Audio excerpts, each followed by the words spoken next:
Hello, hello, hello. Simon Whiteley here. Let's just check that the live stream's working okay.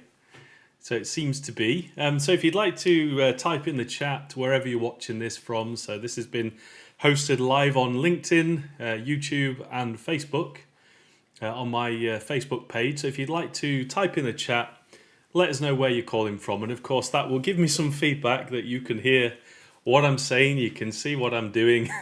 And I'll then know whether it's working properly. I think it is, but you never know in this day and age. So yeah, this week, this is the fifth session, the fifth live stream, where I will be continuing working through the Starliner investigation report. I will be talking about it through the lens of STAMP, STPA and CAST.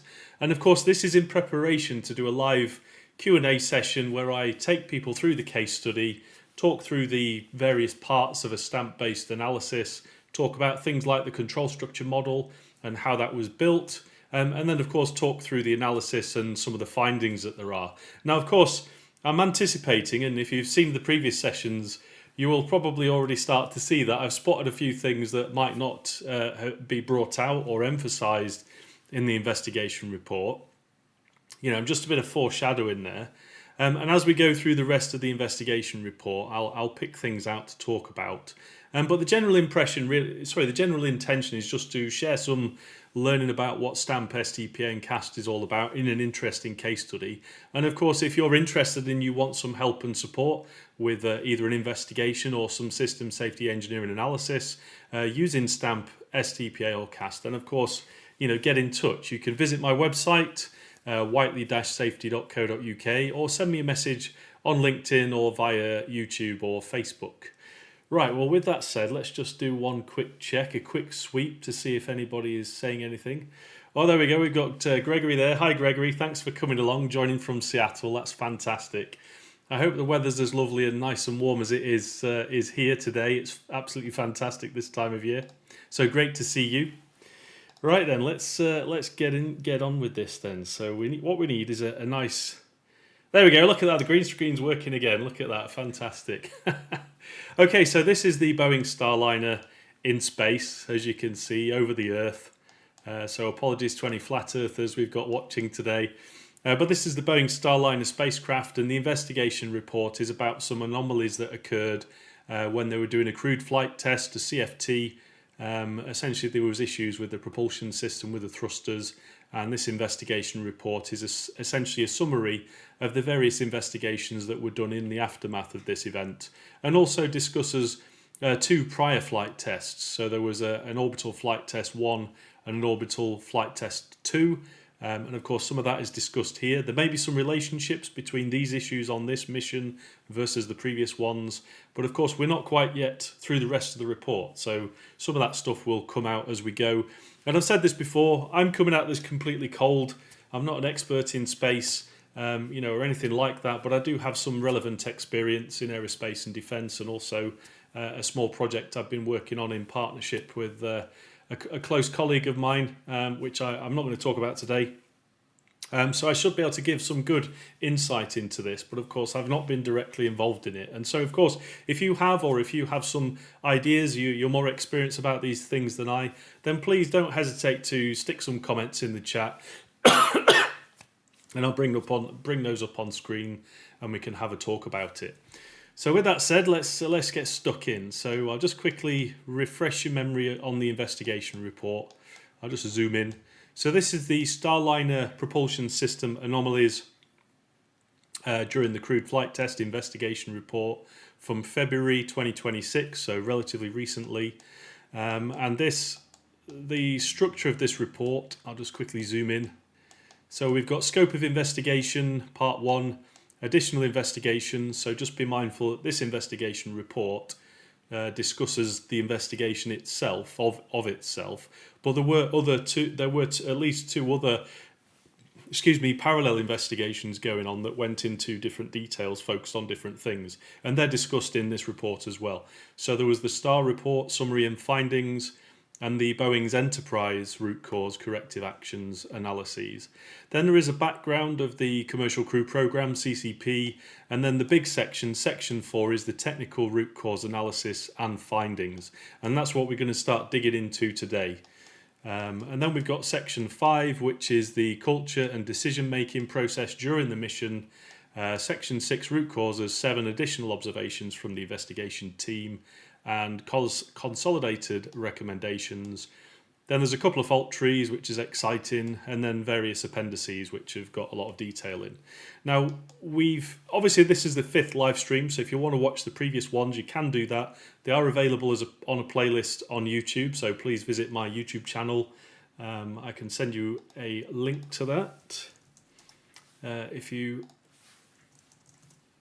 we go. You could just Google it. Simon Whiteley. Whiteley-safety.co.uk. That's the link, copy link. Let's stick that in the chat. There we go. And we'll stick it on. There we go. You're already watching that on YouTube, so you don't need the link to it. Right, there we go. So that's fantastic. Let's get stuck in. So you can watch the replay. There is a playlist that will be added to as I do more of these live streams. I've got another one scheduled for tomorrow, 5 p.m. 1700 UTC +1. Because essentially this is a big report. It's 311 pages, and to get through the whole thing, it's going to be a bit of a journey, shall we say? But it is essential we get through this, and I can talk a lot about it. Right, so let's get stuck in. So we got through the first part of the technical root cause analysis, so I won't go over this in a lot of detail, aside to say that it basically talks about the objectives and the approach of the technical root cause analysis and its findings. There is some mention of the types of causes that an RCA will identify. So there'll be proximate, direct cause, intermediate cause, contributing factors, organisational factors, some observations, a root cause, and then of course some recommendations. Now, when we're talking about investigations through the lens of STAMP, i.e. cast accident analysis, causal analysis using systems theory, or causal analysis using STAMP, we don't focus on root causes because the concept of a root cause, a singular root cause, is a little bit misleading at best. Some investigations, of course, you'll find causes of whatever's happened, but to artificially label them as root causes isn't really helpful. And as you learn more about CAST, and particularly, the principles of STAMP, it'll become clear why that is. There is mention of fault tree analysis, which again is a failure-focused analysis, which, it has its place. But I'd suggest that any organisation that is using fault trees or FMEAs, they should also look at using STPA hazard analysis because it goes much further than just focusing on faults and failures. Okay, what else can I add about that? So there was a bit of discussion about the crew module reaction control system jet failures. So that was one aspect of the issue. And then, of course, there was issues with the service module reaction control system. Okay, so where did we get to? So section 4.5, this is where we're going to continue from. Section 4.5 is quite large, so this is 4.5 on page number 25. And then section 4.6, that talks about the helium leak, and that is on page 71. So there's quite a big part of the investigation report in this section. And I'm not going to be able to get through that many pages in this session unless I do about 5 or 6 hour live stream, and I'm not really prepared to do that today. I've got other things I need to be doing, but I will continue this tomorrow and then set up some more dates as and when is appropriate. So let's have a look. And just one other thing, you'll notice there's a lot of these sections that are blacked out, redacted, as you would expect, because they contain or would contain some technical information or intellectual property that we don't want in the public domain. I totally get that, but we have to appreciate that might make things a little bit challenging. But because of the nature of the way STAMP analysis works and the way that we do the analysis, this might not be too much of a problem, but we will see. So yeah, with that said, let's get stuck in. Make sure you've got your drinks and you're all ready, refreshed, ready to go, and let's crack on. Okay, so section 4.5, analysis loss. Loss of 6 degrees of loss of 6 degrees of freedom control. and this is the Service Module Reaction Control System JET failures. So the RCCA investigation into the loss of 6 degrees of control, freedom control, in-flight anomaly remains open. So that's an important point. So the RCCA investigation remains open.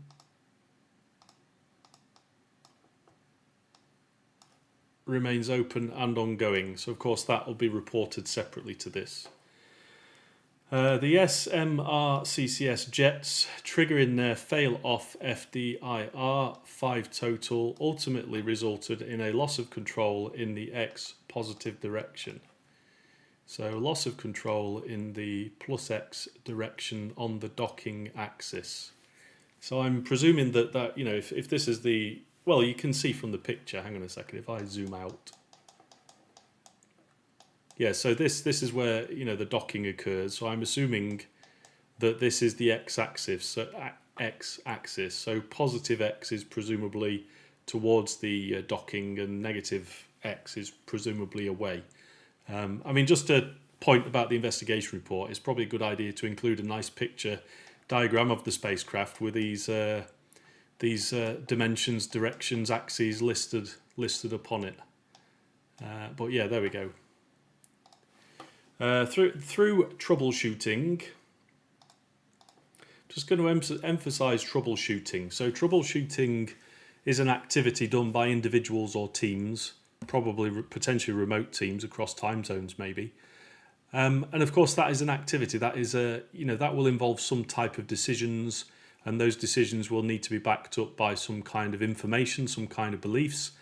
So if we're talking about through the lens of a controller, we have some control algorithm decision making going on, and we've got some process models, some beliefs which will need information and feedback from somewhere. And you know, they'll typically in this case be part of the ground control team, ground control function, and they will also require information and support from other team members in other parts of the organisation. So you can start to think about what the control structure might look like and who might be involved in that. So 4 of the 5 jets regained enough thrust to regain control and dock to the ISS. The information below is an independent review of the technical data and a detailed analysis down to organisational root causes. As a starting summary, the most proximate causes are their intermediate contributor causes for the service module reaction control system jets triggering fail-off FDIR is a combination of, so this is the most probable proximate causes and intermediate contributors. So we've got 2-phase flow of oxidizer reaching the combustion chamber, resulting in reduced chamber pressure. So again, if we were thinking about the controlled process of the thrust control system, the combustion chamber would be arguably part of that. And so if we're talking about 2-phase flow of oxidizer, you could consider that to be some kind of controlled process input, or if it is a control, or perhaps represented as a control action or part of the control path, perhaps you might consider it to be a type of actuator maybe, in terms of generating thrust. Heat due to the RCS thermal soak back. So reaction control system thermal soak back. So that there's a physical contributor there considered. Heat production due to pulse firing demand. Okay, so physical causes. Heating by the OMAC firing. What does OMAC mean? I can't remember. Let's have a look. I've got the report over here. It's probably quicker for me to just search for OMAC. There we go, everybody. OMAC. What does OMAC mean? Come on. Surely it's an acronym that means something. Oh, the acronym list is really far at the back if I remember correctly. That's right, Simon. OMAC, OMAC, OMAC, OMAC, OMAC, OMAC. Oh, gosh. It might be quicker just to find the... There it is, everybody. There we go. Orbital maneuvering and attitude control. Right, let's just make that so we don't forget it. There we go. Orbital maneuvering and attitude control, firing, heat from the OMAC plume, recirculation. So we've got heating, heat, heat, heat. So this is a physical aspect. Okay, and then we've got Teflon poppet extrusion within the thruster valve. So this thruster valve here, that could be considered to be an actuator of some description. It controls some kind of thrusting, some kind of process, causing an obstruction in the oxidizer flow. So the oxidizer, okay, fair enough. Teflon poppet extrusion within the thruster valve. So Teflon swell due to exposure to NTO. What's NTO, everybody? Nitrogen tetroxide. There we go. Fantastic. One day I'll remember these acronyms. There we go. Nitrogen tetroxide, NTO. So any of you guys that know what NTO is, you're welcome to stick in the chat what the challenges are with that stuff.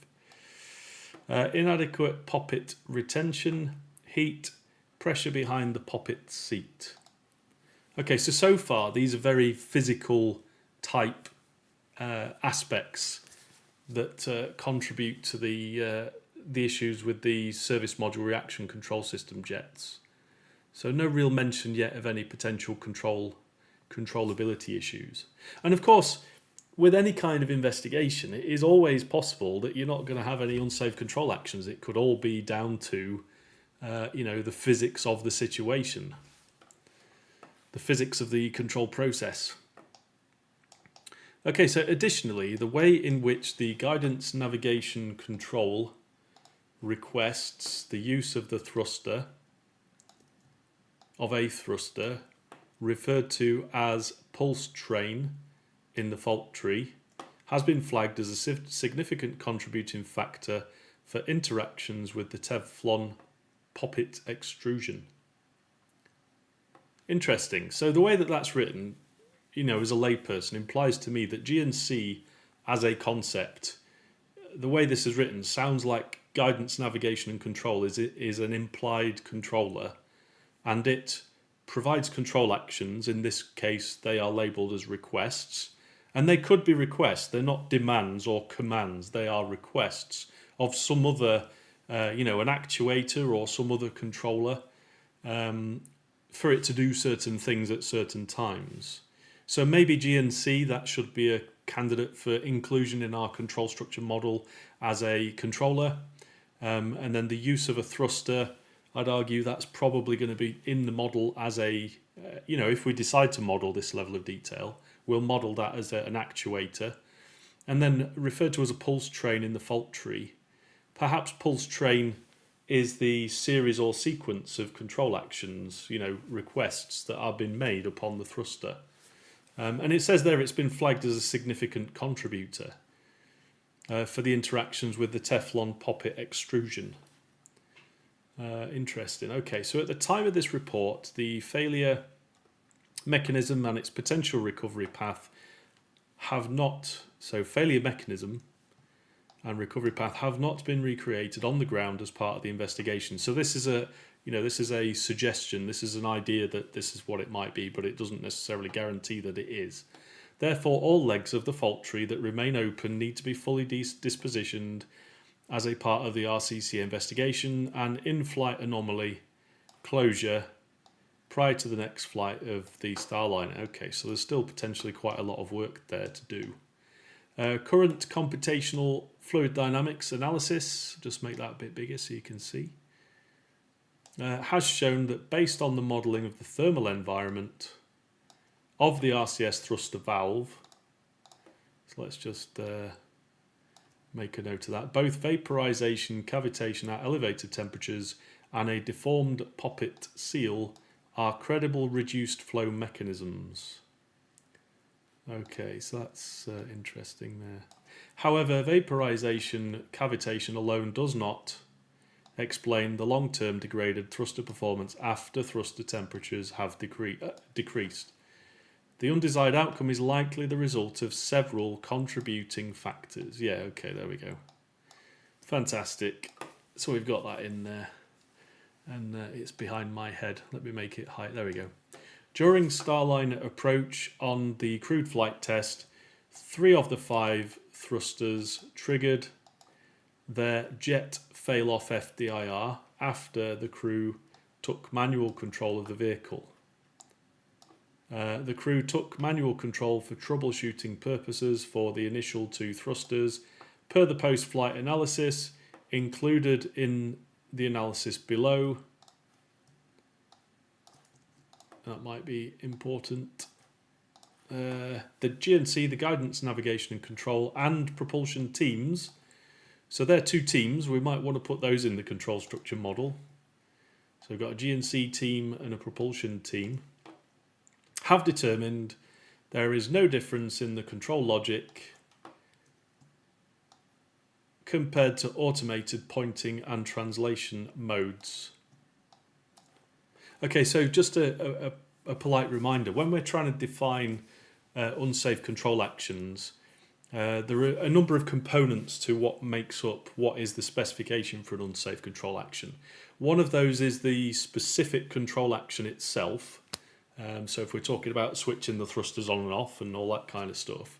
But there's also the control action type, so whether it's provided or not provided, so they're the 2 main ones. And then of course of the provided variant, there's various categories. One to do with timing, so is the control action too early or too late? Is it in the wrong sequence or order? And is the duration too long or too short? And there may be a few others depending on the specifics of that control loop.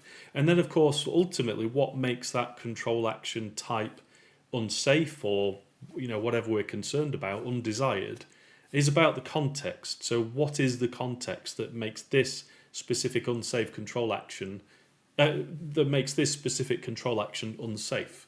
And so of course these are potentially candidates we might want to think about.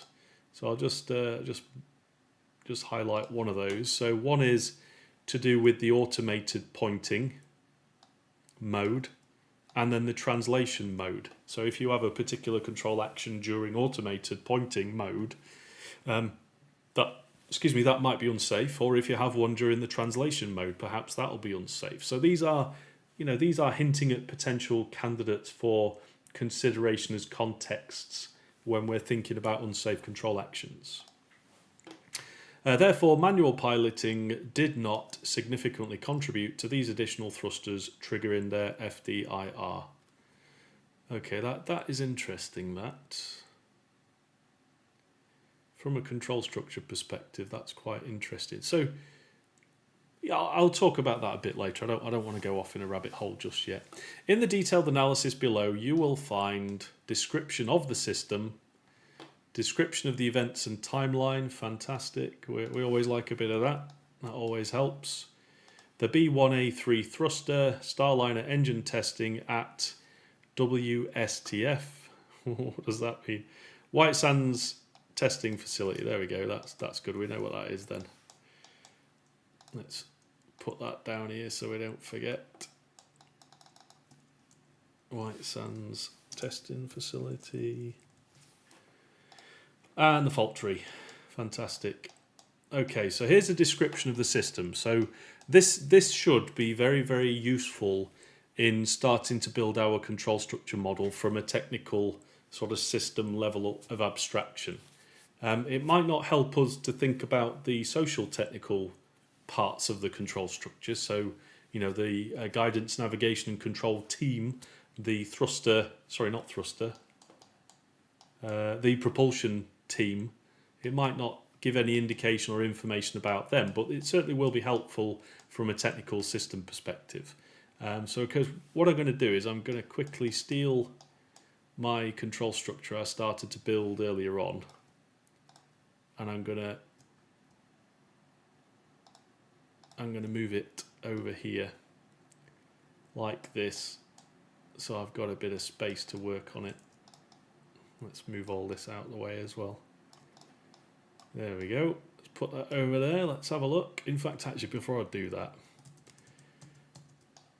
so what I'm showing you now, it might look like a bit disorganized, but what I'm trying to show you is when you're doing this for real on a real system, it is a creative, iterative process, and you should try and keep snapshots at various intervals, because of course you might go down a path where, oh, actually that path wasn't really helpful or useful.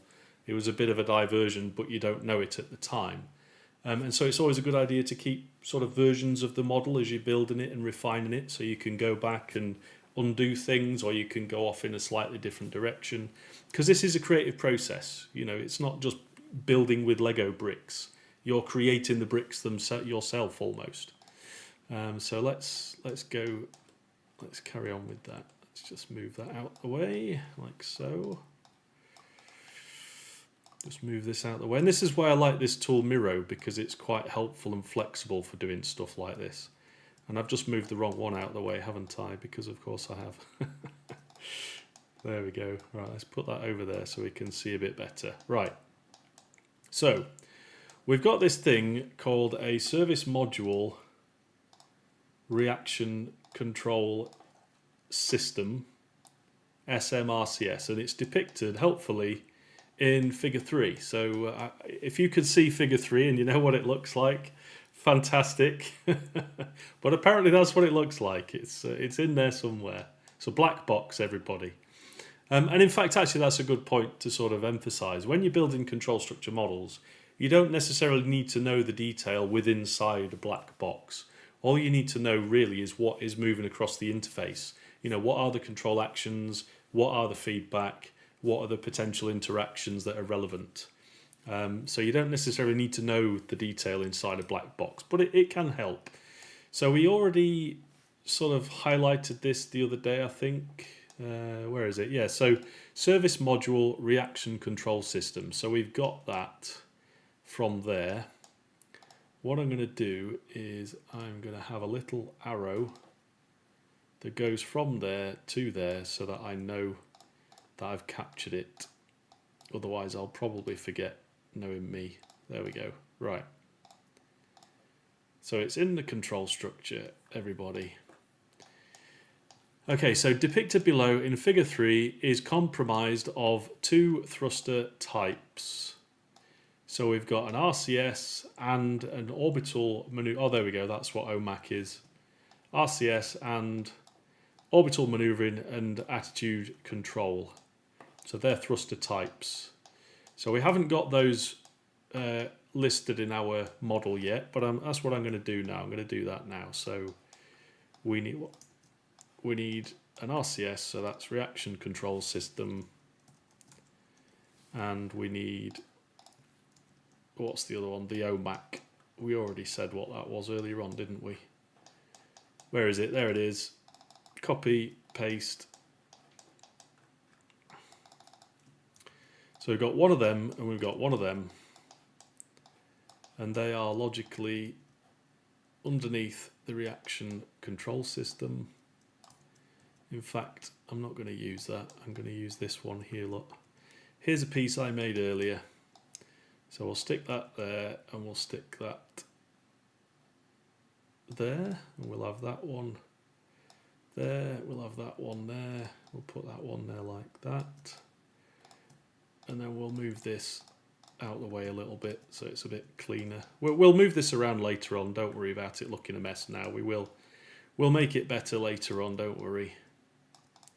Right, so we've got service module reaction control system. We've got reaction control system, and we've got the orbital maneuvering and attitude control. Okay, we'll tidy this up later on. Don't worry. Right, so we've got those two. Both types use the same fuel, MMH and oxidizer. So MMH is monomethyl hydrazine. That sounds quite exciting. You probably wouldn't want to get it on your skin. If you know what that is in the chat, tell me how exciting it is. And then we've got the other one, which is the oxidizer NTO. NTO, where is it? NTO nitrogen. Oh, that's the one we said earlier on, isn't it? nitrogen tetroxide. There we go. I bet that one's exciting as well. So we've got two fuels. Sorry, both types use the same fuel, so that's the fuel. And this one is the oxidizer. Oxidizer.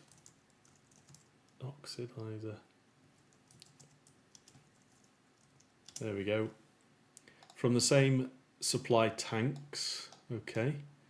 The OMAC thrusters are used for large translation burns. So that's interesting. Large translation burns. Such as orbit insertion, rendezvous orbit adjusts, and the deorbit burns. So they're very important. The RCS thrusters are used for small translation burns and for attitude control. So again, very important. There are 28 RCS thrusters with 7 per doghouse. Wonder what doghouse is. That's interesting. And 3 to 4 per manifold and 2 manifolds per doghouse.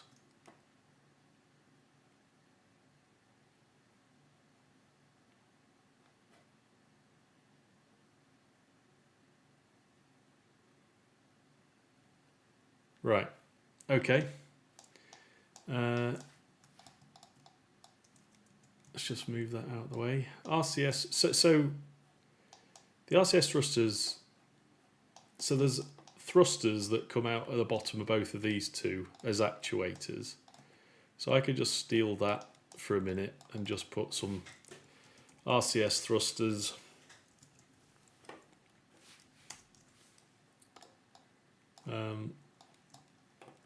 So there'll be thrusters coming out of the reaction control system, and there'll be some thrusters that come out of the orbital maneuvering control system as well. Oh, there we go. Bring that to the front, bring that to the front, bring that to the front, bring that to the front. There we go. Right. I'm just doing this at speed, building the model, because otherwise we'll be here a lot longer, trying to make it look pretty. RCS thrusters provide 6... Oh, yeah, sorry, just a point. When we're thinking about roles and responsibilities of controllers and actuators and sensors and things like that, this point here, the OMAC thrusters are used for... This is the joys of using an online tool. The OMAC thrusters are used for large translation burns.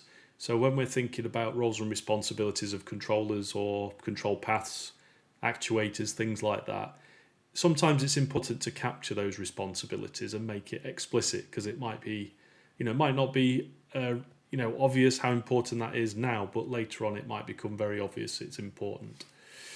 And then the same for the RCS thrusters, they're used for small translation burns. So let's just refresh that page, just bear with me.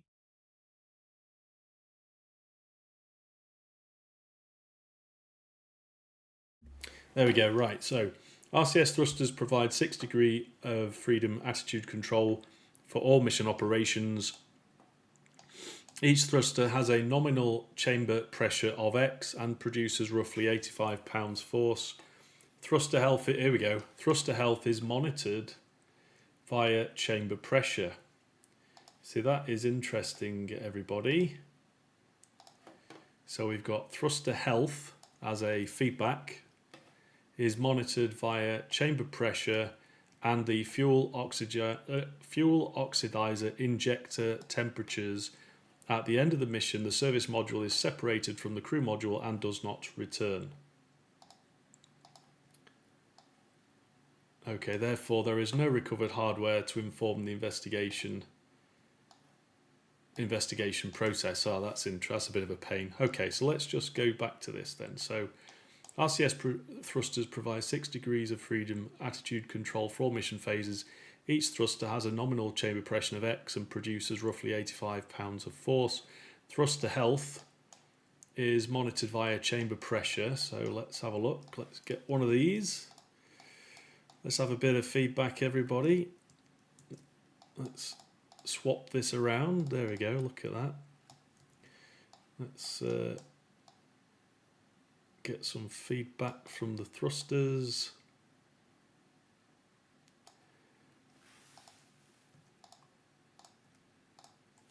Right, so let's write on there. What does it say?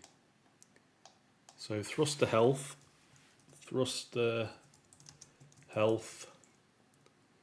is chamber pressure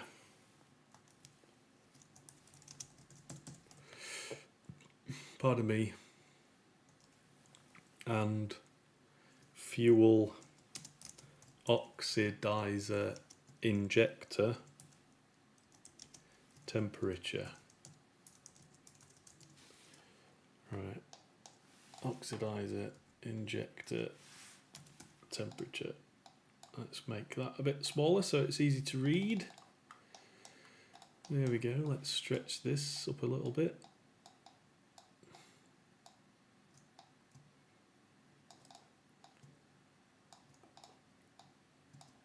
What's it doing?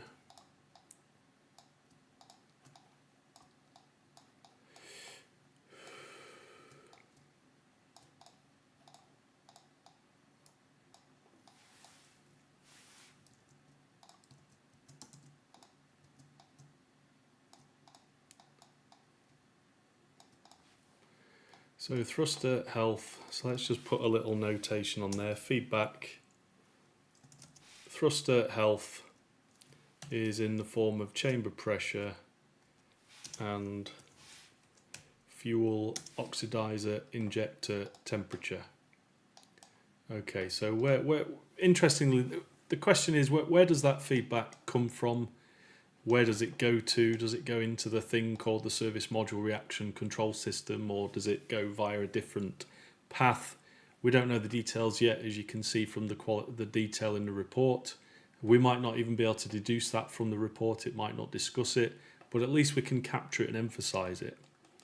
So let's go back over here then. So 6 degrees of freedom is the ability to independently control motion in 3 translational, and 3 rotational degrees of freedom.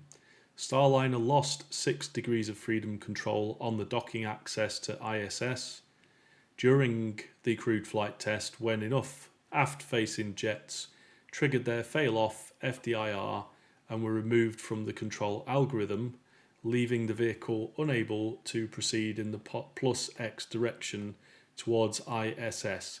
This was a temporary loss of 6 degrees of freedom control. So I suppose then what we're sort of dealing with here then is we will probably have plus X thrust, so translation control. In fact, actually, let's group it this way. There'll be translation control, and that'll be in plus, minus, X, Y, and Z, or Z.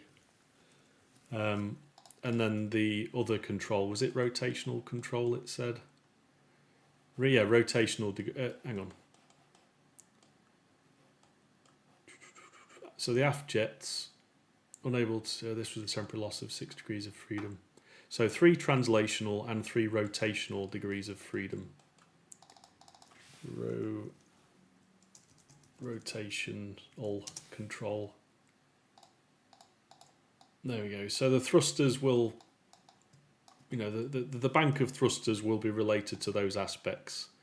And so, of course, in this particular case, we had the issues with the plus X direction.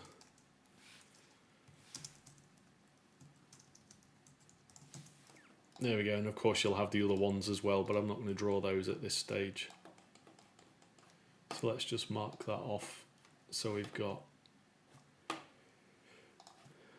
3 translational, 3 rotational degrees of freedom. Starliner lost 6 degrees of control on the docking access to ISS during CFT when enough aft-facing jets triggered their fail-off and were removed from the control algorithm, leaving the vehicle unable to proceed in the X plus direction towards ISS. This was a temporary loss of 6 degrees of freedom of control. So going back to the concept of a control action, so let's just go back to my Favorite diagram over here. There we go. So the controller, the service module reaction control system, wants to provide control actions in the plus X direction, but can't do that because the thrusters, for whatever reason, are not working properly and not available, and have reported themselves as been failed. So our investigation, so to speak, the work that we're doing today and over the coming days, is to essentially understand, well, why was that? You know, what are the contributions from failures, both trivial and non-trivial, but also things that are not failures, potential design issues or requirements errors, things like that. So yeah, there we go. Right, so nominal service module reaction control system thruster firings. Just bear with me a second. Let's just check everything is still working. So we've got a few people talking on LinkedIn. Fantastic.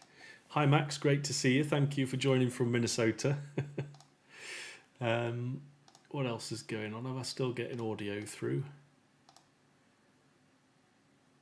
Yeah. I don't know. What's it doing? Yeah, Restream is working, apparently. Yeah, audio's there. There we go. The thrills and spills of doing live broadcast. Anyway, there we go. Let's keep going. So nominal service module reaction control system thruster firing to evaluate the anomalies experienced during the not combat fitness test, Simon, crew flight test. It is important to understand nominal service module reaction control system thruster firing during nominal SMRCS thruster firing. The guidance navigation control algorithms. Here we go, everybody. We're starting to get the words. Algorithms. Let's guidance navigation control algorithms within the flight management computer. Oh, here we go. Have we got a flight management computer? Yes, we have. There it is. Look at that. Let's annotate it to make sure we don't lose where it's from. So that's where that is, and we've got GNC algorithms. So what we need is, I'm just going to steal that and put it here, and I'm going to call it a GNC algorithms. There we go. I'll make it bigger so it fits in.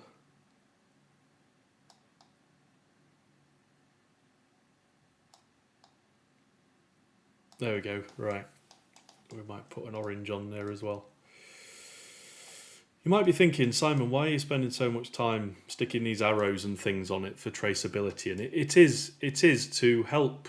When you're doing this kind of stuff, you're obviously taking a lot of information in. You know, you'll be talking to lots of people, and to try and jam all this in your brain, especially all the algorithms, it's pretty tough going.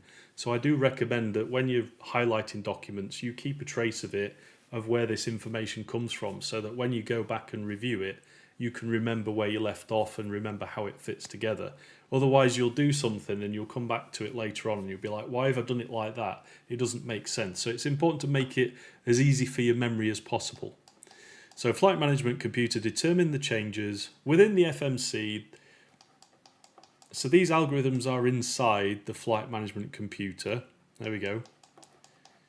Determine the changes needed in velocity or altitude.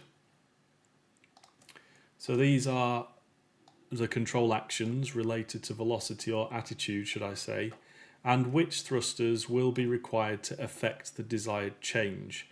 The blank then command the desired thrusters to fire. So command the desired thrusters to fire via the something or other. The something or other, the solenoid valves, when opened, there we go. So solenoid valves, that's, you know, we might decide, should we include that in the model just for the sake of it? I suppose we could do.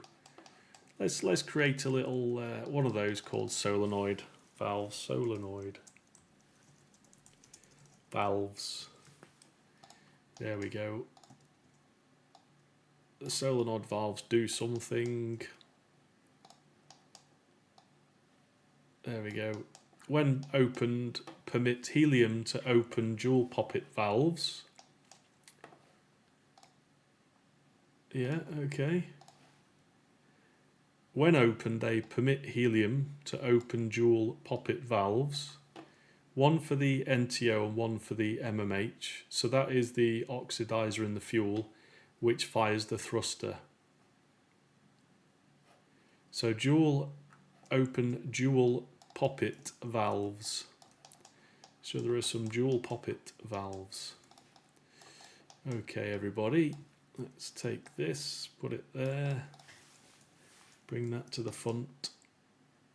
And again, I don't necessarily know whether this is relevant to the investigation at this stage. Dual poppet valves. Have I done that right? Dual poppet valves.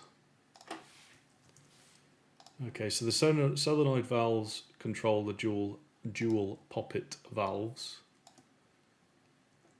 And they control the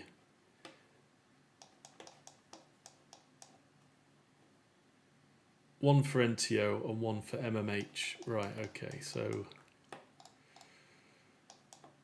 let's put that there. And we'll put NTO and MMH. So we need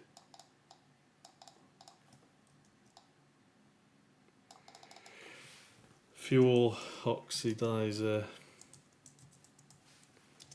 tanks. Okay, there we go. And that is controlled from the FMC. So let's send that to the back. Take this up to the FMC. Over there. There we go. Let's move this out of your way a little bit.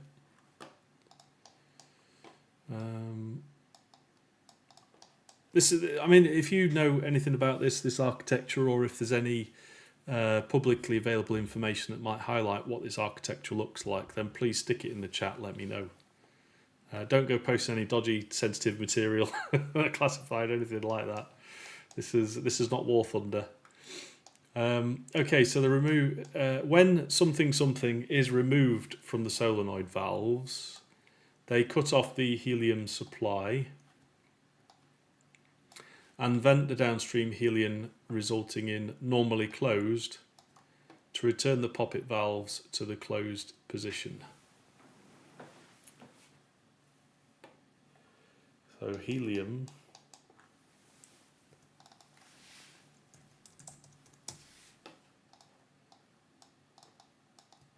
yeah, okay, so the solenoid valves,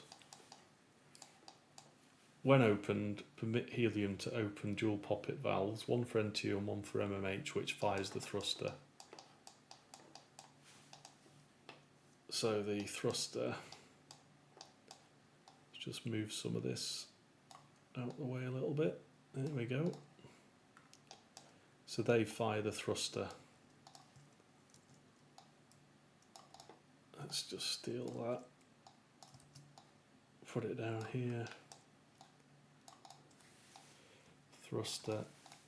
You might be wondering, Simon, why are you using these little white boxes and arrows connected to them? It's just because it makes the drawing and changing and evolution of the control structure that much more quicker with this tool, because you're essentially just connecting spaces to each other, and then you can stretch the controllers and change their shape very quickly without worrying about all your arrows and hierarchy being broken.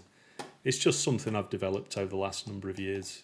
It looks like a pain in the backside when you're first starting out, but honestly, it'll save you hours of time later on. Okay, so remove the solenoid valves. They cut off the helium supply and vent the downstream helium, resulting in normally closed valves, whatever that is, to return the poppet valves to the closed position. So solenoid valves, helium, dual poppet valves, RCS thrusters, so NTO, MMH. There we go. Now, whilst I've just drawn this out, I do think that description, for me as a non-rocket thruster propulsion person, it is a little bit confusing. It sounds like there's not quite enough information there, but it might be okay for people who do this and know about this themselves. But of course, this is one of the things you have to be mindful of when you're building control structures, when you're doing the analysis. If you're not an expert in the subject matter, it is critically important that you have subject matter expert support with you to help you build the control structure model, or at least confirm that it's representative. And also translate, almost translate between the source material and your model and your analysis. Because it can be confusing, especially some of these, non-common terminology, as a layperson. But of course, if you know all the detail of this, make sure that you pitch it at the right appropriate level of detail for your audience. So if you're doing an internal STPA for your particular organization, of course you can use specific language, but if you're doing an investigation or you're going to have an audience that's not necessarily directly involved in the stuff that you do, make sure that you can discuss things and present things in a way that makes sense to that audience and you don't lose detail. Because of course when you're translating between real detail and a high level of abstraction, some of that message can be lost and you have to be careful with that. I mean, it goes without saying. Okay, so SM RCS thruster fail-off, fault detection, isolation and recovery. So understanding service module RCS fail-off FDIR is important to understanding the loss of 6 degrees of freedom control that occurred during the previous during CFT's previous rendezvous with the IFS.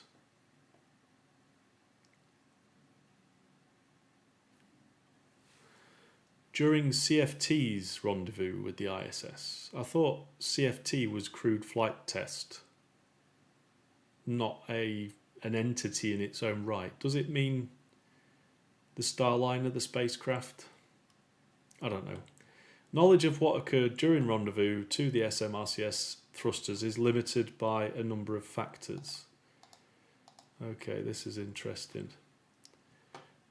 Knowledge of what occurred during rendezvous to the SMRCS thrusters is limited by a few factors. So before I continue, I've not read this bit yet, so I've no idea what it's about to say. But the point I want to make is, for the controller, whatever controller it is, let's just use our little diagram from above. If you could burn this control loop in your brain, this jigsaw piece, will help you with understand a lot of things. So when we're talking about let me just steal it and put it down here so it's close so I can talk about it more often.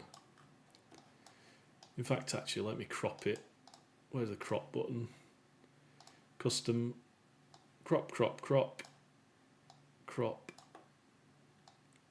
crop, crop. There we go. Now I can make it a bit smaller as well. There we go. Right. So, knowledge of what occurred during rendezvous to the thrusters is limited by a few factors. So the first thing to think about is when we say knowledge of what occurred, by definition we're referring to a process model or set of beliefs of some controller. And this is not explicit what controller that is. So it's more a royal knowledge, i.e. people who think about this subject matter, they need to have some knowledge about what happened. And this is discussing the state of that knowledge and how that knowledge has come about. And so, of course, we're talking about knowledge, so that's a process model or belief of some description, perhaps us as the audience of this report, or the investigators themselves, perhaps ground control. And so for them to have knowledge, they need to have some form of feedback. And so, of course, this is what we're referring to here. But that feedback has to come from somewhere. And it could be the ultimate control process, so the physical spacecraft, the solenoid valves and all of that great stuff, the temperature of things, the flow rate of gases, how it's used up, for example. But of course, that feedback can only be provided if the system is designed to provide that feedback, and the type of feedback it will receive will be based on the type of sensors that have been specified and their performance, their physical performance. Now, the concept of a control loop as what I call a jigsaw piece, once you've got this sort of embedded in your mind, whenever you're thinking or reading anything or listening to somebody telling you something, you are trying to build this jigsaw piece in your brain. You're trying to think, well, who is the controller conceptually that we're referring to here in this conversation? You know, what are their beliefs? What is their process model? How are those beliefs, how are those process models updated or changed or influenced? You know, what feedback do they receive? What inputs do they receive? Where do those inputs and feedback come from? Do they come from the control process? Do they come from somewhere else? Are they indirect or are they direct? You know, is it an observable set of feedback based on that controller's own sensors? Or is it inferred from other sensors? Or is it inferred from other controllers providing that information back to the controller that we're talking about? And so when we're talking about knowledge of what occurred, we're saying, well, who are we talking about and what knowledge specifically are we talking about? And is it observable by this controller? So I'll keep going on. So it says the RCS thrust. So the knowledge of what occurred during rendezvous to the thrusters is limited by a few factors. So there's something going on in this feedback path. You know, is it properly specified? Are there any, you know, faults or issues like that that we need to be aware of? So here we go. Let's see what happens. The service module is disposed of prior to entry. So the service module is not available for post-flight inspection. Okay, so what we're basically saying is this bit is gone. We can't get any feedback on it because it's unavailable, it's destroyed. So that's one good reason, I think. The low thruster chamber pressure, so thruster chamber pressure sample rate. So this is the sample rate. So if we think about the control process being the thruster chamber, and the feedback from that is about the chamber pressure, and the sample rate of that feedback, you know, across here, it says the sample rate makes real-time and post-flight analysis difficult. Okay, well, is that because it's too fast, or it's not fast enough? And the possibility that the issue affecting the thrusters heals with time and or temperature. Okay, so again, that is a controlled process issue we're talking about here. However, it is certain that the SMRCS FDIR commanded the thrusters to be removed from the control algorithm based pressure. Hang on. However, it is certain that the SMRCS FDIR commanded the thrusters to be removed from the control algorithm based pressure transducer readings. Therefore, a detailed understanding of the jet fail-off FDIR as part of the reconstruction of the loss of 6 degrees of freedom control is necessary. Yeah, okay, that's what we're trying to do here, I think, with this control loop. So the RCS FDIR commanded the thrusters. So that sounds like a description of a controller.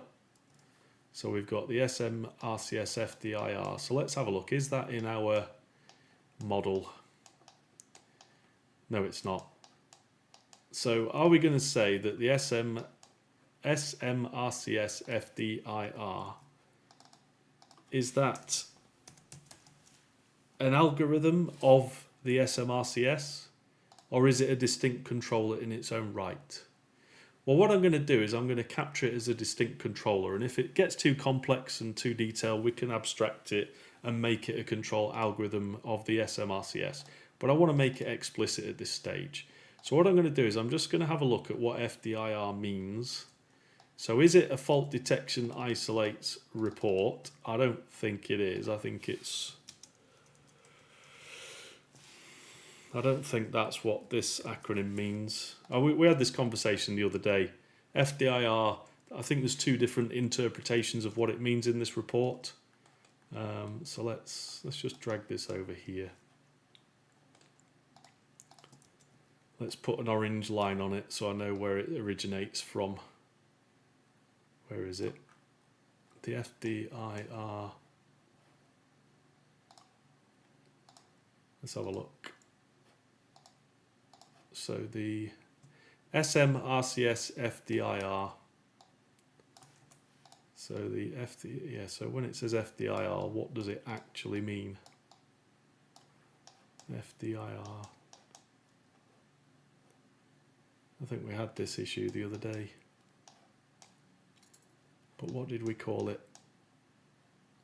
What was it? Oh, there it is. Is that it? No, it's not that one. Oh, flight software. Fault detection and isolation reports, or flight software. So is that what it is? Fault detection, isolation and recovery, that's the one. So we've got that one and that one. Let's take these down here.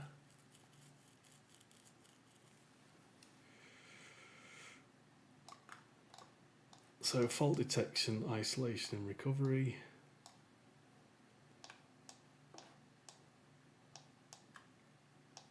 There we go, that's it. Right, so what do these all mean then? So we've got fault detection, isolation, recovery, and we've got fault detection, isolation reports.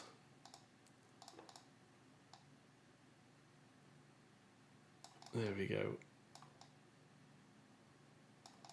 Okay, right. So the commanded thrusters to be removed from the control algorithm based pressure and transducer readings. I don't know if that means that there is an algorithm based pressure transducer readings, an algorithm that defines what the pressure transducer readings are as feedback. So it's an algorithm as part of the feedback path. Or whether it's saying that the RCS thrust control algorithm, which is based on transducer readings. That doesn't make sense to me. It might make, if you're an expert in this, please comment below and let me know what you think. I'd love to know. Therefore, a detailed understanding of jet fail-off FDIR as part of the reconstruction of the loss of the 6 degrees of freedom control is necessary. Yes, completely agree with that. So this is,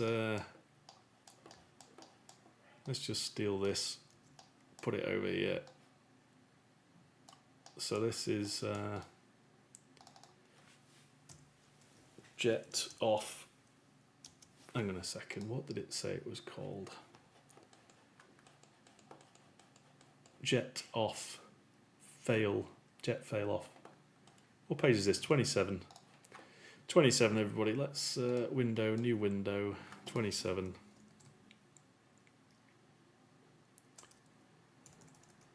There we go, 27. So it's this page here. So jet fail off FDIR. We need to know what that means. We need to understand it. Yes, and that's exactly what we're going to do with this this study, this case study. Okay, so we've done that. We've done page 27. Right, page 28. So note OFT2 IPCs was supposed to set a fail-off flag. So what's an IPC, Simon? Well, an IPC is an illustrated parts catalogue, isn't it? No, it's not. It's an integrated propulsion controller. So let's just go over here. We had one of those. There it is. There it is. That's the integrated propulsion controller. So what's it saying about the IPC then? Let's just stick a little orange arrow on there so we know where it's come from. Like I said, it seems a bit pedantic, but it will save you a lot of headaches later on, trust me. IPCs, OF2, IPCs. So this is the Orbital Flight Test 2, and the IPCs is the Integrated Propulsion Controller. So you'll notice that sort of straight away now we've got questions over, well, are we talking about a type of thrust control system logically, or are we talking about something called an integrated propulsion controller, or are we talking about something called a service module reaction control system thruster controller, or are we talking about an FDIR, or what is it? What is the controller we're talking about? What is the appropriate label, and how do the roles and responsibilities attach to that label? And this is one of the good things about trying to do a stamp-based analysis, is because it forces you to ask those questions. It forces you to answer those questions. It forces you to get clarity. And of course, when you're doing a new design or a concept design, you really need to have clarity to make sure everybody understands who or what is doing what is responsible for doing what. And of course, if there's any gaps, you can more easily identify them and close them. So the OFT2 IPCs were supposed to set a fail-off flag. So that is setting a fail-off flag could be a control action, or it could be some type of feedback. And something, this was not fixed for CFT. Okay. Instead, the FMC was changed. Right, so this sounds like the IPC and the FMC are different controllers. Okay, so if they're different controllers and they have overlapping or similar responsibilities, then is that a potential contributor to unsafe or uncoordinated control actions that lead to loss of 6 degrees of freedom thrust control? So instead, the FMC was changed. So when they say it's changed, I presume that change is an update to the control algorithm, to the software, not necessarily a change to the architecture, such as the type of control actions or feedback it can send and receive. And again, that this thing was not fixed for CFT suggests that there is there is an organisation, a design organisation of some description, and a test organisation that interacts with each other about these kind of details, and a decision was hopefully made not to fix this whatever this is. And so if that was a conscious decision, fantastic. As part of the investigation, we need to go and understand what the context of that was. But if it was not fixed, and they didn't know they were supposed to fix it, or that it didn't really matter whether it was fixed or not, maybe it didn't make any difference, we've got to sort of think about that as part of our scope of the investigation, our scope of analysis, because it might be relevant. There might be some really subtle but significant organisational contributions to this incident due to this. Okay, note the time from the FMC commanding on to PC reaching whatever that is inside there. Yeah, okay. So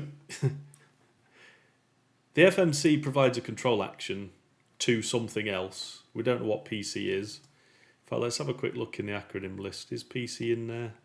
No, it's not. So whatever this thing is, sounds like it might be relevant. Okay, oh, it might be pressure, chamber pressure maybe. Maybe it's feedback. Note, chamber pressure rise time is known to be longer for certain operational environments, e.g. higher inlet valve temperatures, higher fuel oxygen oxidizer temperatures, low propulsion oxidizer line pressures, two-phase flow, poppet extrusion, etc., as well as the interacting effects. So chamber pressure rise time. So if you do a nice little graph, everyone loves a good graph, and this is pressure, whatever that, delta P pressure, and then this is time, T equals time.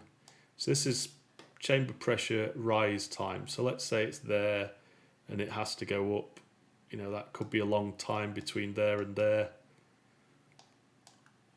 for certain operational environments. So yeah, so if this is the pressure change, and this is provided as feedback to some form of controller, whatever that controller is, and that controller provides control actions based on a process model that is out of date or incorrect, that might be what this is hinting at, if that makes sense. I'm just thinking this is going to be a bit of a tough case study, because a lot of this is redacted, and we might end up having to postulate a few things, which makes things a bit more difficult. Okay, with the combination of blank, blank, blankety blank, a jet needs to fire for greater than X seconds for it to be possible to even have a fail-off condition declared by an FMC. Many thruster firings are less than X. Okay, so the control action for firing needs to be greater. So let's do another timing diagram, everybody. There we go. So let's put a bit of time on there. Let's put a, is it firing? So with a combination of X, a jet, there we go, apologise for the handwriting. A jet needs to be firing for greater than X seconds. So let's say, let's get a different colour. Let's use green. So if this is a time period here, and the jet so the jet is firing. So let's just use blue. There we go. So the jet is firing. It gets to X seconds. So if it stops firing before then, actually let's just do, yeah, so if it's firing,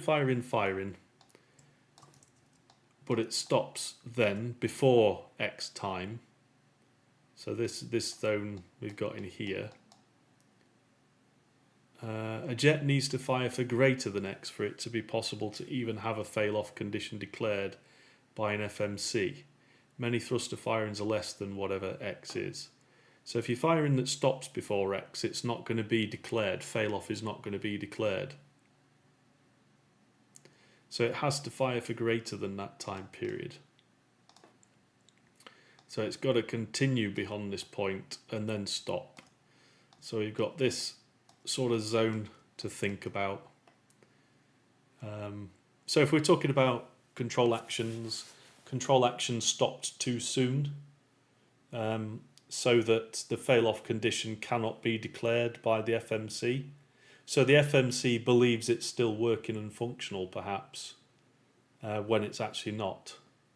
This doesn't quite make sense to me. It seems a bit odd, a bit confusing. I don't know whether it's because I'm just an idiot or whether it's not explained very well. Please comment below and let me know what you think.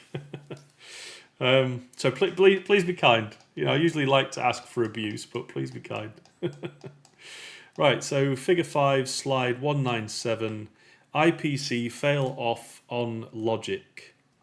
Right, so I'd love to see that. I'd love to know that. I think that logic would help to understand, you know, what is the control algorithm for these control actions, and what are the relevant feedback, and how does that process model based on that feedback influence the control algorithm. Okay, so let's just have a quick break. Let's have a look at the chat, see who we've got on today.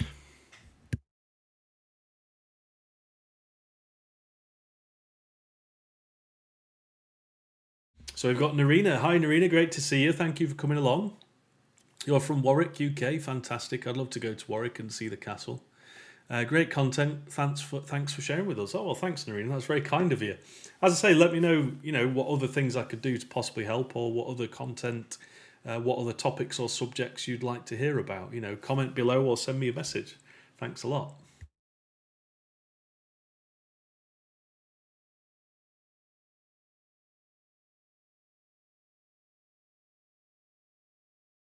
Okay, so sensor sampling limitations and data retention. So let me just steal my my fantastic little jigsaw piece from earlier on. There we go, everybody. You ought to print one of these out and stick it on your desk. I won't suggest getting it tattooed on your arm. You know, what would Jesus do? What would Simon do? What would Stamp do? There we go.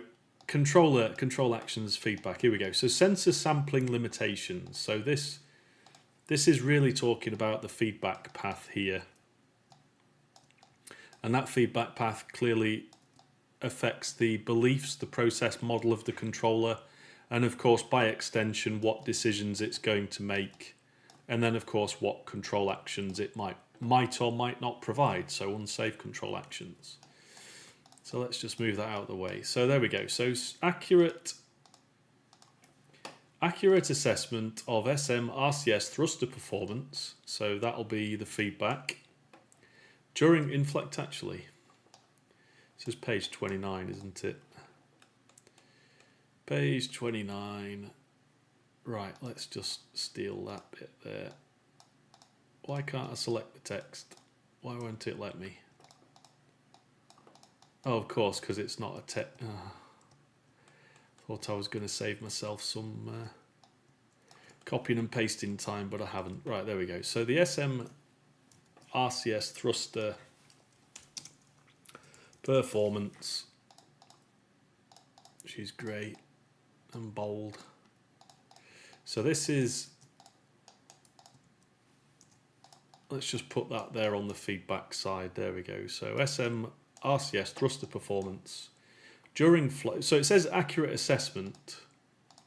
So accurate assessment, you can't see it because it's behind me. There you go. So accurate assessment of the thruster performance is a control algorithm. So let's put that up here. So accurate assessment of SM RCS thruster performance is a control algorithm. So for it to do an accurate assessment of thruster performance, it needs some feedback. So and it is bases that assessment upon some beliefs, some process model, which is informed by feedback. There we go. So accurate assessment during flight depends heavily on system sampling rates. Pardon me, and data retention capabilities via telemetry. Right, okay. So I think what this is describing is accurate assessment of thruster performance by the ground team, not the onboard systems themselves. So this controller would be the ground control, I would expect. I'm guessing. What do you think? Does that sound reasonable to you? Type in the chat and let me know. So ground control. Oh, my mouse is not working. Come on. There we go. Ground control. So let's say it's a ground control controller. There we go. And the process model, again, process model, data retention capability. That's like having enough hard drive space. That is basically your process model, your hard drive, your storage capability. So data retention capability. And then, of course, via telemetry.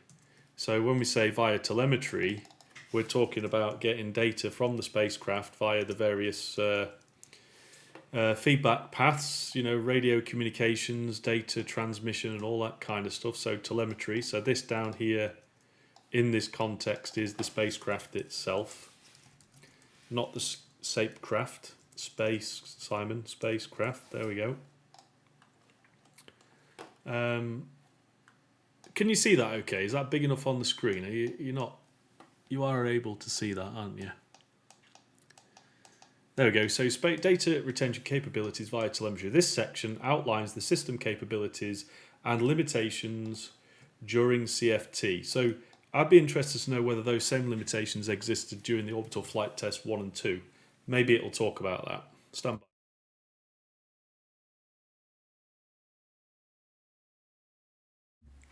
So flight data for the propulsion system. So let's put that there then. So flight data, propulsion system flight data,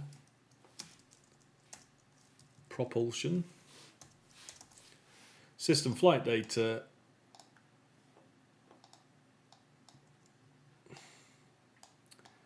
How am I going to do this? Propulsion system flight data.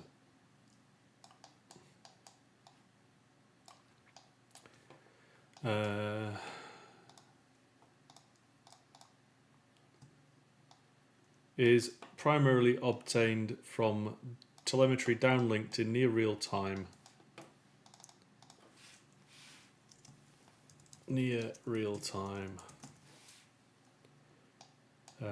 Propulsion data from CFT was not recorded at fast rates faster than telemetry could manage.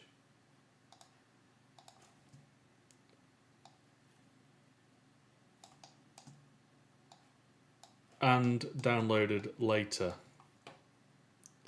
You see, that's really interesting, that.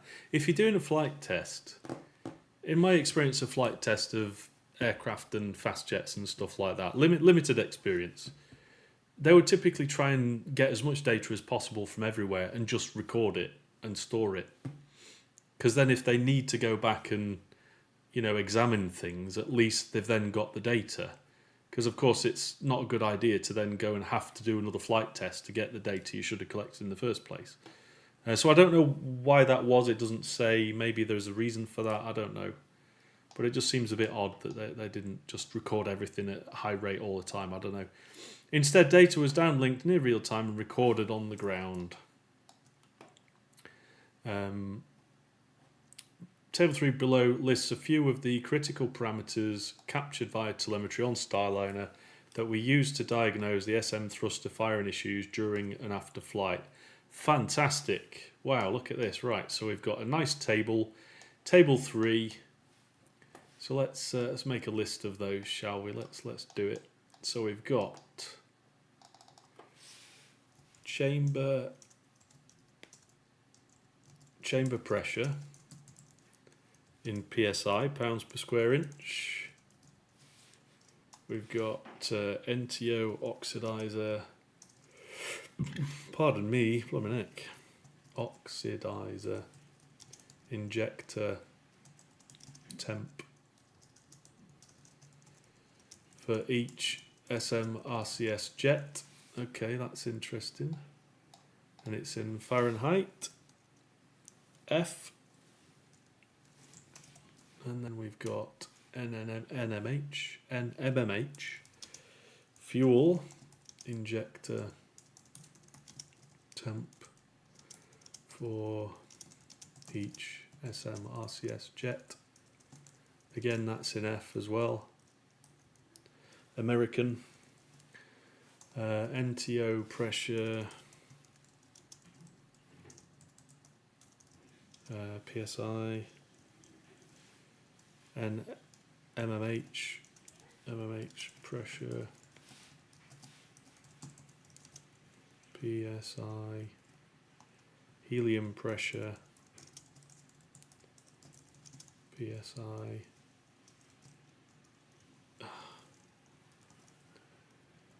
thruster on time. Oh, interesting. Cumulative seconds. Cumulative seconds. So I'm presuming that that's every thruster individually, not just... Ooh, hang on a minute. I'll come back to that in a second. I've just had a thought. It's probably just a stupid thought because I don't know the detail of this design. Right, F. Doghouse temperature sensors. F. Right, two observations. Two observations then. So this is about pressure, temperature, pressure, time, and then it says temperature sensors, but I think it should just be temperature. And what I'm trying to do is stretch your brain and say, look, when you're thinking about your nice control loop here, we have this thing called a feedback path, and that feedback path is intended to provide important information about the control process to the controller so that it can provide safe control actions. Now, of course, the type of feedback is closely related to the way that feedback is acquired. So if you have some temperature sensors, of course, they are providing temperature sensor information. But when we're building these loops, when we're thinking about these loops, we don't necessarily need to focus on what type of sensors we've got. It's just about the type of feedback that we require or is necessary, not necessarily what sensors we use. Because maybe you have multiple sensors, or you might have diverse types of sensors, not just temperature. Maybe you're using, infrared infrared sensors or cameras to detect temperature using an algorithm, not an actual temperature sensor, so to speak. And so the way that you abstract your model and the information you decide to include and the level of detail, you should just keep it at that high level of abstraction. This is the type of feedback data we need, not necessarily we've got all of these different types of sensors. And of course, be mindful that the sensors or the way the feedback is induced may not be direct, it may be indirect. And so where it says doghouse temperature sensors, does that mean it's actually giving the temperature, or is it just giving the data from the sensor that is a representation of the temperature, not the actual temperature? If that makes sense. Comment in the chat if you think I'm talking nonsense. And then the other thing is thruster on cumulative seconds. So how is that sensory feedback? Because it implies that somebody or something is monitoring the thruster, and when it is switched on, and then counting how long it's switched on, and then when it's switched off, and then it keeps a track of that. Now, of course, is it how is that information collected, and how is the time, the passage of time assured? Does it count whole seconds or parts of seconds? What happens if it reaches a certain threshold? Does it restart the clock? I'm sure the design doesn't, deals with all of those issues perfectly fine. I'm just saying these are the kinds of things you have to think about when we're talking about feedback. What form does that feedback take, and how is it translated from the physical control process to the controller that needs it? And then there's some more up at the top. I've not captured those either. There we go. So we've got thruster pulse count. That's interesting. So thruster pulse count, labelled duty cycle in Boeing docs. Yeah, okay. And that's a cumulative integer. Cumulative integer. Okay. Same for this. Who or what counts this? How is that counter assured as robust? What happens if it doesn't count properly or it stops counting? All of that other good stuff. And then thruster inlet valve position. Inlet valve position. Binary. Oh, here we go, everybody. This is interesting. In fact, we had a talk about this similar topic when we were at when I was in Prague this last week. Thursday, Friday, went to the European Stamp Workshop, which was fantastic. Honestly, it was great to see everybody. The quality of the presentations was fantastic. There were some really interesting things that I learned. I highly recommend going to the next one whenever that is. But one of the presentations was talking about using a method to develop contexts or a table of contexts for certain complex STPA analyses. And one of the questions I had was, when we're thinking about contexts, how do we select those contexts? And they're really based around the control process and the various states of that control process. So of course, when we're talking about thruster inlet valve position, if the valve and its position is our control process or is our sensory feedback, of course we want to know whether it's logically open or closed. And so binary, would seem to be a perfectly appropriate type of feedback. But of course, there is always the possibility that that position is unknown because your feedback path has, broken or failed, or there's something going wrong with it. There's something going on. Maybe it's not calibrated properly, or maybe it's been knocked out of calibration because of some physical situation in the real world.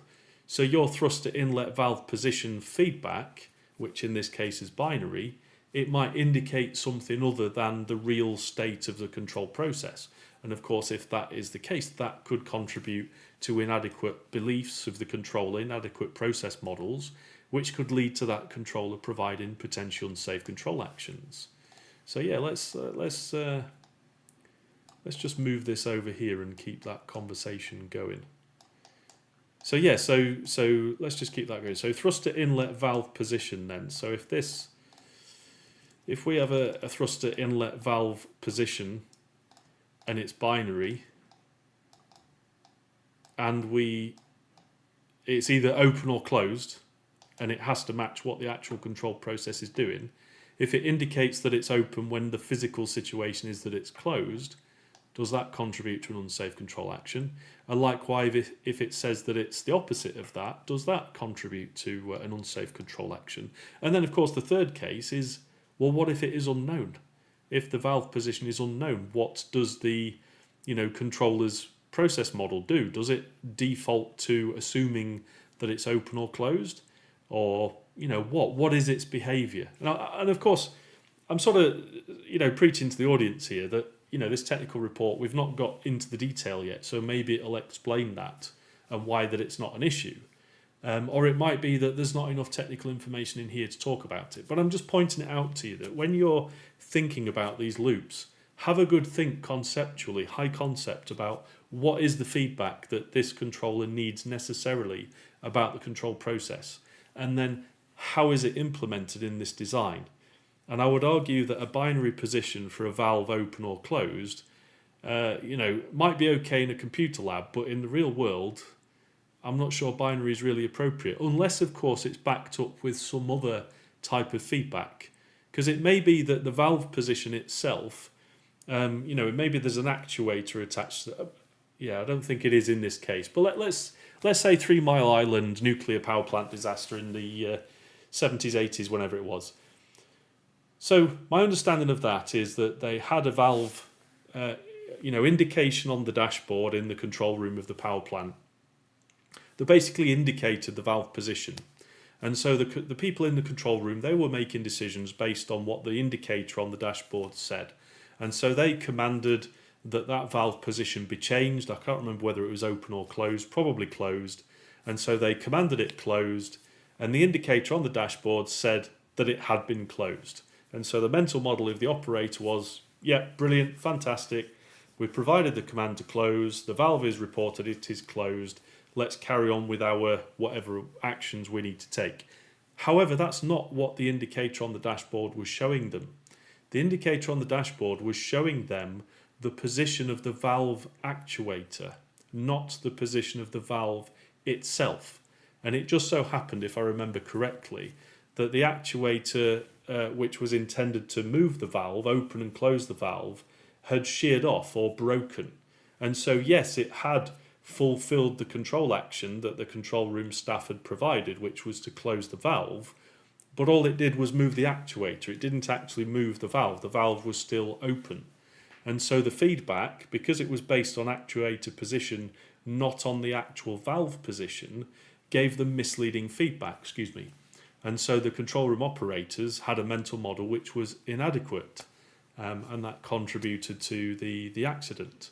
So I think I've laboured that bit to death. I mean, if you've got any comments you want to type in the chat, then please do. But I'm really trying to drill this into you. Try and separate conceptually what is the feedback from how it's actually implemented, and then assess whether that is appropriate or not. And what I'm pointing here is that if I was doing this investigation, I'd be interested to know a bit more about what it means by binary feedback and how that feedback is actually collected and distributed to the controller. Anyway, I've laboured that enough. So thruster inlet valve position binary, and then SM RCS fail off binary. Right, so see, this is interesting. So again, this is, if it reports it's failed off, it's either off or it's on. What about unknown? What about unknown? Unknown process state, unknowable, unknown, unknowable, notable. I can't spell today. I can't speak or spell. There we go. Unknowable, question mark, and that's the same. Oh, didn't mean to do that. Let's have a bit of red. Everyone loves a bit of red. There we go. Bit of red, bit of blue. Fantastic. So that's interesting. Let's steal that as well because I think it's relevant.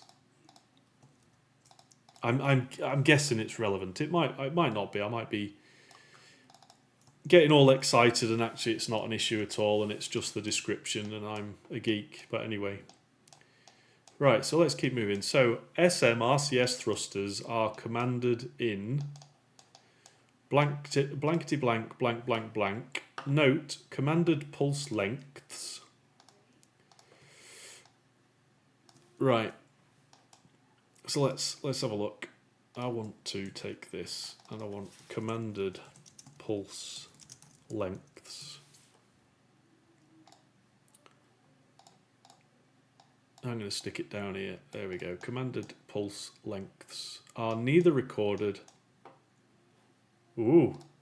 Whoa.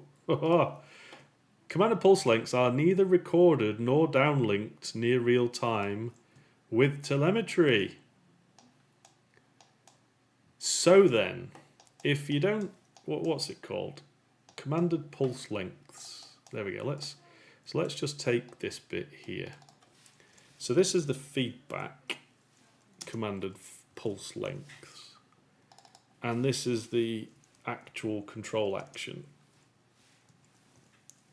demand. Commanded pulse lengths, feedback, commanded pulse lengths, and actual pulse lengths. Right, so what I've just highlighted there is this thing is talking about we don't record or feedback commanded pulse lengths. So we don't know what the controller has told the spacecraft propulsion thrusters to do. Yeah, so if you imagine you're driving your car, you imagine you're a backseat passenger in someone else driving their car, and you don't know whether they've actually pressed the accelerator or not. You haven't got, and there's no feedback from that foot pressing the accelerator or the sensations that you would have of acceleration or deceleration from the car. So there's no feedback about that. And this is talking about the lengths. So if we're talking about the control action types, where's our nice little diagram gone?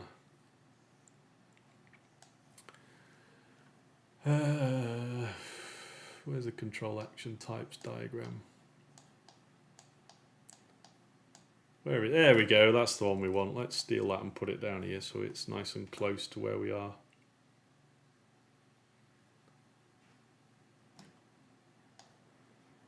Where were we? Come on, Miro. Stop jittering around. There we go. Yeah, that's it. Let's just shrink this a little bit so it's a bit... Yeah, okay. So what this is saying is the commanded pulse lengths. So they could be related to timing. So is the pulse length timing too early or too late, starting or finishing? Or is it about duration? Is it too short or too long compared to what it needs to be? And if we're thinking about other thrusters as well, is there a sequence to it? I'd argue there is. You don't want X plus and X minus firing at the same time with the same duration and magnitude, because they're going to cancel each other out.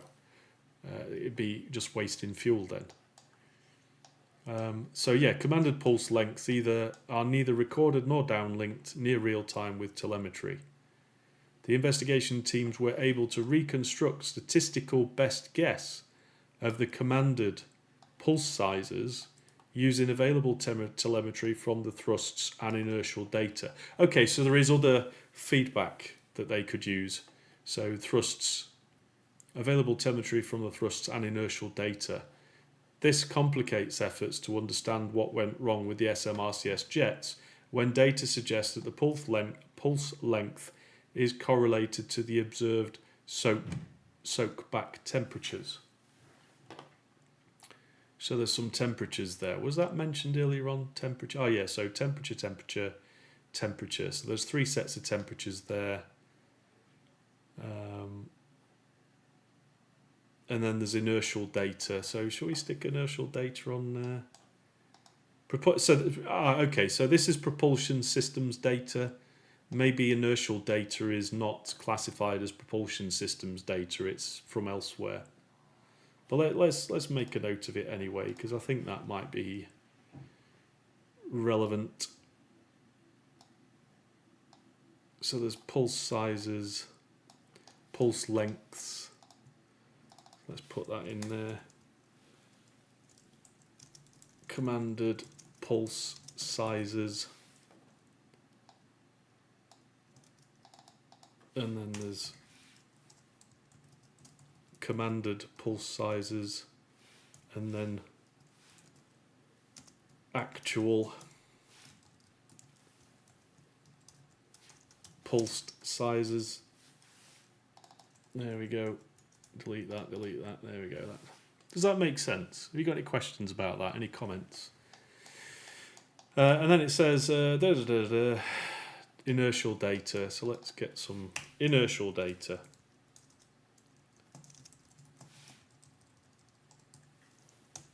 There we go, feedback.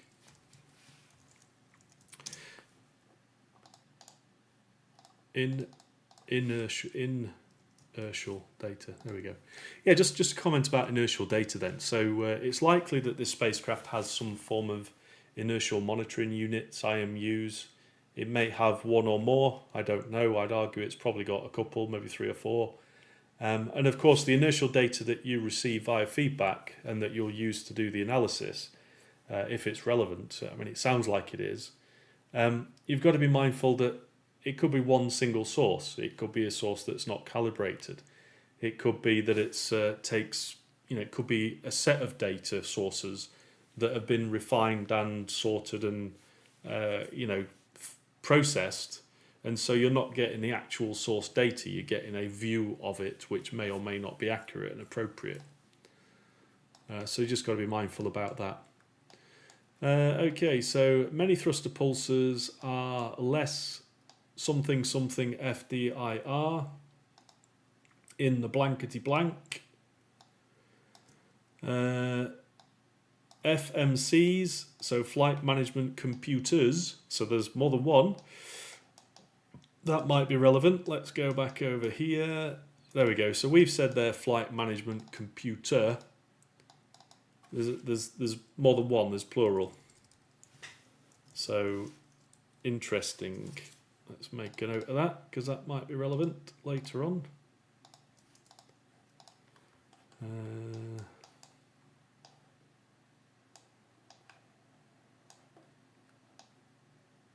There we go. So the FMC chamber pressure. So if we were drawing this little feedback loop here, in fact, actually, let's just put it over there. Let's delete all of that. Let's steal this. Let's put it over there. Let's put the FMC, flight management computer. So it says the flight management computers see chamber pressure over a data bus from the something, but the chamber pressure is only sent to the ground with a sample rate for recording every X, limiting insight into thruster performance. Okay.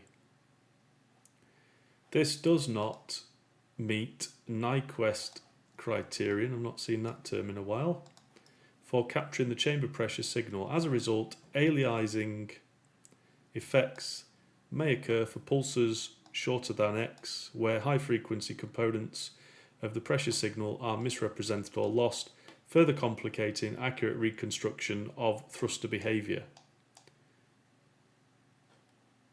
Right, so it sounds like what it's saying is the FMCs themselves, they see the chamber pressure over the data bus on board the spacecraft. But the chamber pressure data is only sent to the ground with a sample rate for recording. So it's a different sample rate, which limits the insight of the ground team into thruster performance.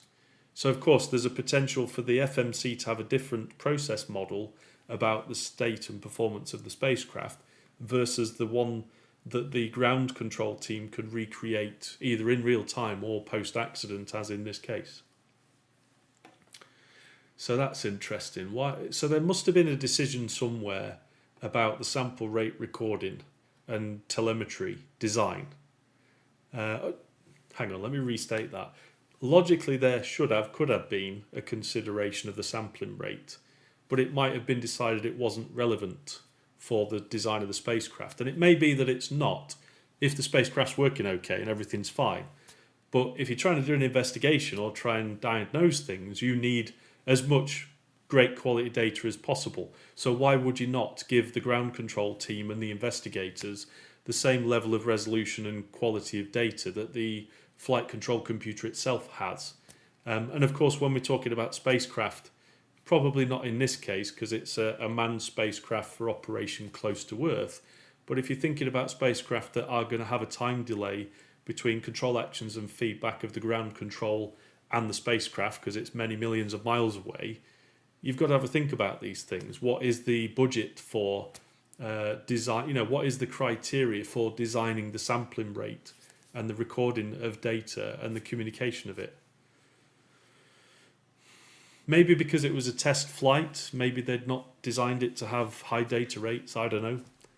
But I'd like to think there's some consideration being given to that, and there's probably a reasonable explanation for it. That with hindsight means that it was questionable. So why would it make sense to make that decision? Okay, that's fine. But again, I'm hoping you can see that all of this conversation at the moment is literally about the control loop and whether the feedback is suitable for ground control or for the FMC itself and the difference in those levels of hierarchy. So I suppose what I could do is I could drag this bit up here and put it so essentially the FMC is under the control of ground control and this is the spacecraft at the bottom. So maybe at this level, in fact at this level of abstraction that's appropriate, but what I'll do is I'll duplicate it, I'll put it there. Let's put this out of the way a little bit. Let's take this bit. Let's put spacecraft down there. I hope you can see what I just did. So what I'm doing is I'm building the model into a 3-box control structure. So this is the spacecraft. This is the flight management computer. In the context of the ground control, send that to the back. There we go. So that was good. That looks really cool, doesn't it? Yeah, so we've got the spacecraft at the bottom, which is the process under the control of the FMC, the flight management computer. That commands commanded pulse lengths and pulse sizes, so we think. So we know there's something not right with those control actions. So either the lengths or sizes were inadequate. They didn't provide the thrust they needed. So why would it make sense for the FMC to do that? And of course, we know that the feedback to ground control is not really adequate enough to recreate or trace this. So why is that? Why is this feedback path not adequate? What is it about the design of that we need to consider? So let's move that out the way. Okay, so the flight data rate, telemetry sampling rate. So this bit, which is available to the ground teams, there we go, there's the ground everybody, is the only means to receive thruster data as the vehicle does not store or retain data for later downlink or physical return.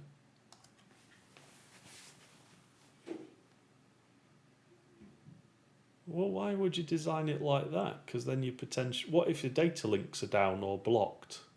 That means loads of data is effectively lost. Then it might be relevant for flight test or investigation later on. That's a bit strange. Why would you design it like that?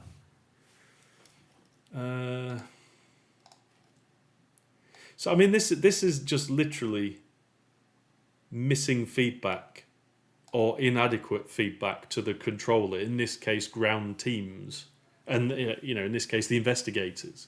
They can't investigate very well because they don't have the data, or it's designed not to give them the data. So why is it designed that way? Why is the feedback path designed to not store or retain data for later downlink or physical return? That just really seems really strange. This means that the vehicle can fire the thrusters between something, but as a result of data rate blah, only a subset of those will capture the exact peak and ramp on rates, along with associated after effects of the thruster. So there's no way for ground to know how this controlled process of firing the thrusters is actually, going on, or whether it's working or not. Oh, well, there we go. Look, Starliner's inertial measurement unit data. So I said about an IMU earlier on. So what we'll do is we'll go over here and we will stick an IMU. Here we go, look. IMU, inertial monitoring unit. We'll make it a feedback path. We'll stick it there. We'll put this up to the FMC because I think that's where it goes. There we go. IMU, inertial monitoring unit. We'll have a nice orange arrow so we know where it originates from. And it goes over here somewhere. IMU, inertial measurement unit, data. So let's go up here. And inertial data. So this is the IMU. IMU, inertial data. So in this path here, there is an IMU. So if I just put in this feedback path, IMU, that is the sensor, and that is providing the IMU inertial data to the FMC controller, but also onwards to the ground. I think that's what it was saying. For both rotational and translational accelerations. So let's make a note of that. So that's rotational and translational, what did it call it? Where is it? Accelerations.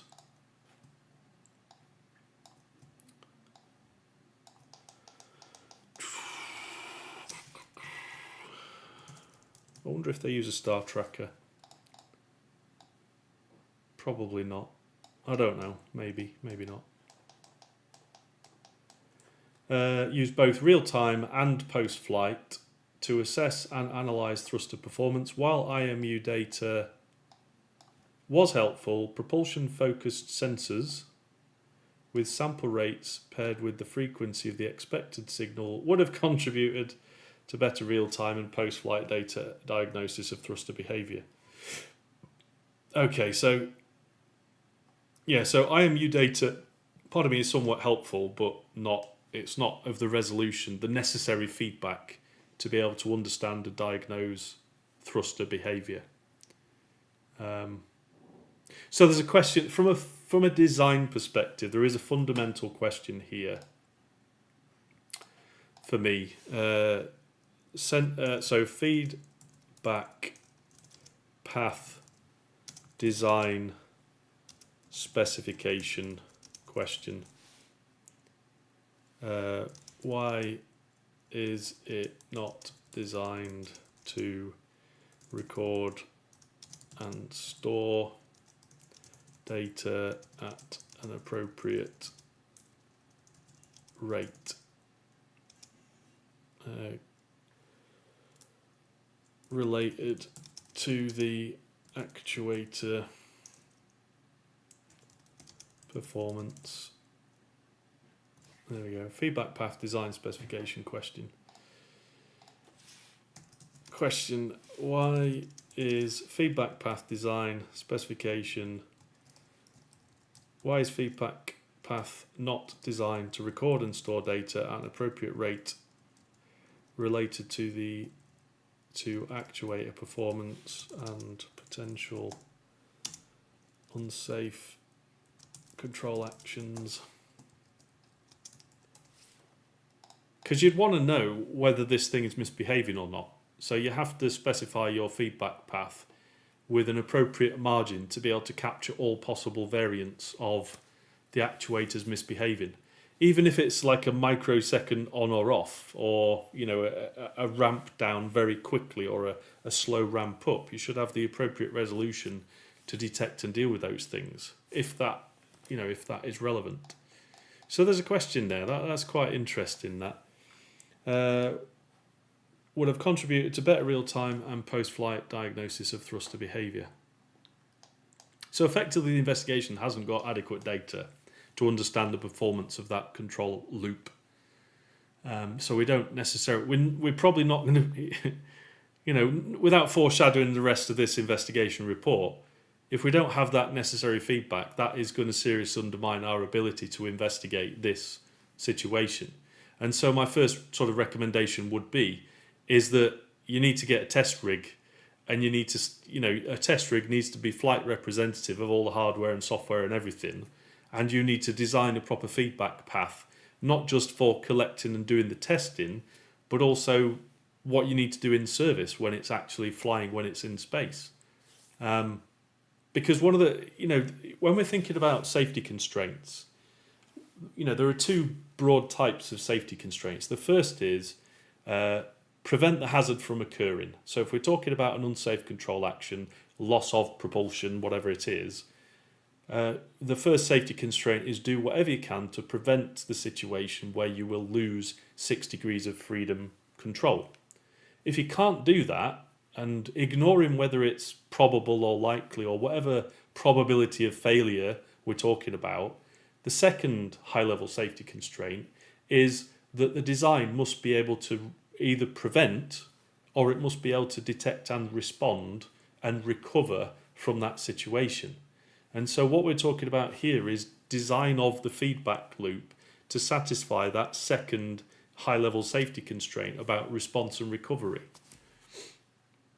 So the question for the investigation is, well, why was it designed that way? Why did it make sense?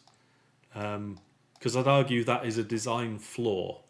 That is something that needs changing. And it's nearly 6 p.m, so we've been at this just about 2 hours. And I wasn't anticipating we'd find a potential design flaw as soon as we have done.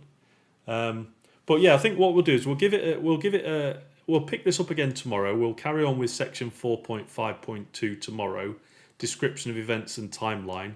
Again, with the system description and particularly the description of events, the sequence of events, the timeline, those two sources of information are very helpful and useful for building the control structure model and starting to think about, well, what are the control actions? What are the types of feedback we need to think about? So tomorrow's session should be really, really exciting, even more so than today.